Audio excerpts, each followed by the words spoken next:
Madaming nagtatanong kung paano ba gumawa ng masarap na pizza. Kaya ngayon ituturo ko sa inyo kung paano gumawa simula sa dough hanggang sa pagluluto.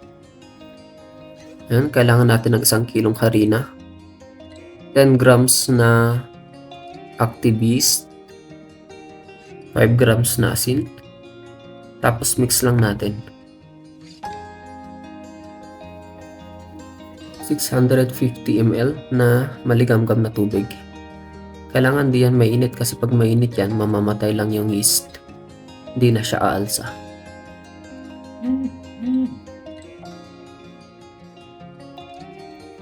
Mix lang natin hanggang magkadikit-dikit ang harina bago natin ilagay doon sa table kung saan tayo magmamasa.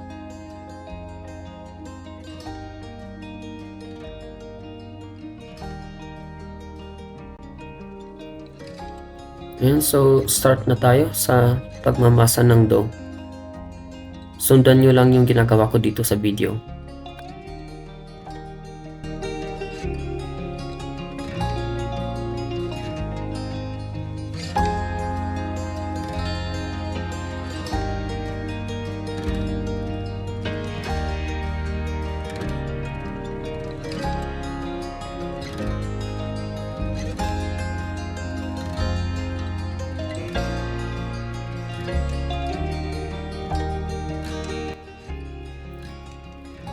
Once na na-absorb ng harina ng tubig, hindi na natin itong masyadong didiinan.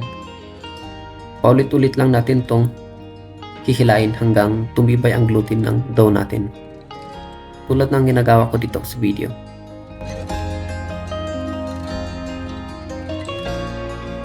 Fast forward lang muna natin. Sa pagmamasa, inabot ako ng more or less 15 minutes bago ko natapos ang pagmamasa.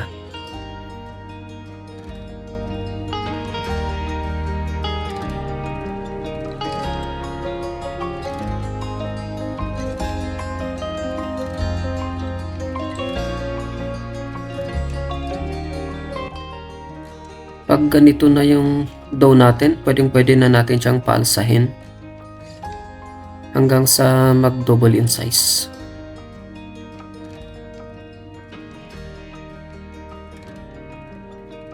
And so, papahiran lang natin ng kaunting mantika para hindi siya mag-dry. Once na nag-double in size na siya, pwede na natin siyang i-revolve. Walang definite na time or specific time kung mga ilang oras ba natin siya kailangang paalsahin. Kasi nakadepende kasi yan sa temperature ng area natin. Sa akin naman, inabot siya ng 2 oras bago maging ganito siya. And i-measure natin siya ng 320 each. And makakagawa siya ng 11 to 12 inch na pizza per 320 grams na dough. Sa mga hindi marunong kung paano bulahin yung dough natin, may iba akong video regarding sa pagbobola ng dough. Check nyo na lang.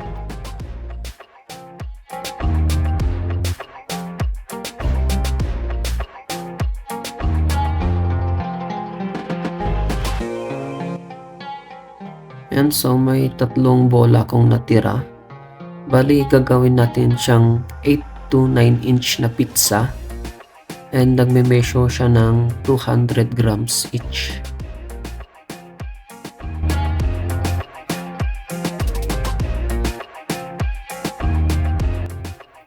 Ayan, so ito na yung natapos natin. Bali, 4 na tig 320 grams. Tapos 3 tig 200 grams. Lalagyan lang natin siya ng mantika para hindi siya mag-dry. Tapos takpan na natin ng cling wrap, tapos refrigerate na natin overnight.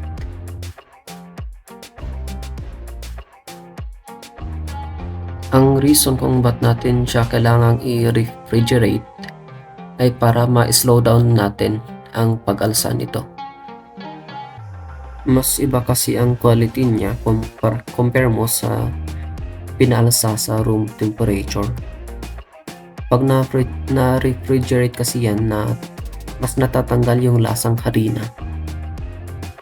Ito naman ay tinatawag na cold ferment at kalimitan ginagamit ito ng mga establishment na nagse-serve ng pizza.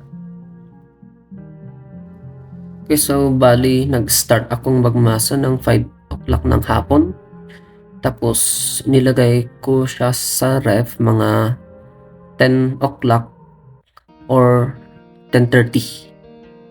Tapos inilabas ko siya sa ref ng 3 o'clock ng umaga, which is hindi ko siya na-videohan. And then after 6 o'clock naman, ganito na yung itsura niya. Pwedeng-pwede na natin siyang gawing pizza. Ayan, so start na natin i-assemble yung pizza natin. Habang ginagawa natin to, dapat naka-prepare na din yung toppings natin. Tapos nag-preheat na din tayo ng oven. Mas mataas na oven temperature, mas maganda.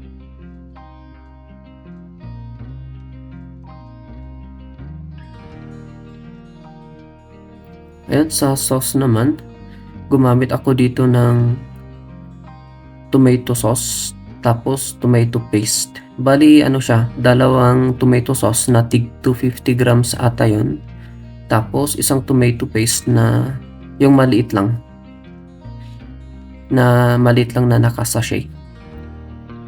Mix lang natin yun, tapos lagyan lang natin ng kaunting sugar para mailasa. Yan, so nilagyan ko na yan ng thin slice na cheddar cheese. Tapos lagay na natin yung mga toppings natin. Lalagyan ko siya ng pepperoni tsaka ham. Yan, black olives. Tapos thin slice na bell pepper. Okay, mozzarella cheese on top.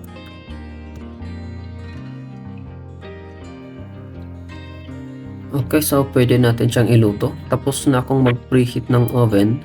Nasa 500 degrees Fahrenheit yung temperature na. Okay, bali ito na yung finished product natin. Saktong-sakto lang yung pagka-crispy ng crust niya.